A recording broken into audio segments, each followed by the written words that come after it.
Chapter 1 basically इसका ताल्लुक physical quantities और उसकी मेजरमेंट पे है। इसमें जो हम डिटेल स्टडी करेंगे चैप्टर 1 में, नंबर 1 पे लॉ ऑफ फिजिक्स, उसके बाद हम डिस्कस करेंगे फिजिकल क्वांटिटीज के बारे में, उसके बाद हम बेसिकली यूनिट्स के बारे में बात करेंगे, बेस यूनिट, ड्राइव यूनिट्स के बारे में बात करेंगे, एसआई यूनिट के बारे में बात करेंगे, उनकी प्रीफिक्सेस के बारे में बात करेंगे, साइंटिफिक नोटेशन के बारे में बात करेंगे, और फिर हम उनके जो इंस्ट्रूमेंट है जो मुख्तलिफ क्वांटिटीज को मेजर करते हैं, जैसा कि सच है वर्नियर कैलिपर के बारे में बात करेंगे, स्क्रू गेज के बारे में बात करेंगे, और फिर हम लास्ट में चैप्टर के एंड में सिग्निफिकेंट फिगर्स के बारे में बात करेंगे। बेसिकली अब हम बात करने जा रहे हैं कि फिजिक्स क्यों है, इसको फिजिक्स क्यों कहते हैं, इसका ताल्लुक किससे है और फिजिक्स का ताल्लुक आगे किन ब्रांचेस से है। आज हम इस पर पूरा डिस्कस करेंगे, इसको एलैबोरेट करेंगे, और इस बारे में आपको कोई भी आगाही चाहिए या कोई भी इंफॉर्मेशन चाहिए तो आप मुझे कमेंट सेक्शन में जाकर कमेंट कर सकते हैं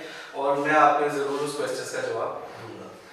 देखिए जी, फिजिक्स का ताल्लुक जो है वो है आपके जो क्या नाम लेते हैं फिजिकल क्वांटिटीज के बारे में है, और उसी तरह फिजिक्स का ताल्लुक जो है वो एनर्जी से। फिजिक्स का ताल्लुक किससे है? एनर्जी से। एनर्जी, मैटर की एनर्जी। फिजिक्स का ताल्लुक मैटर से है, ठीक है।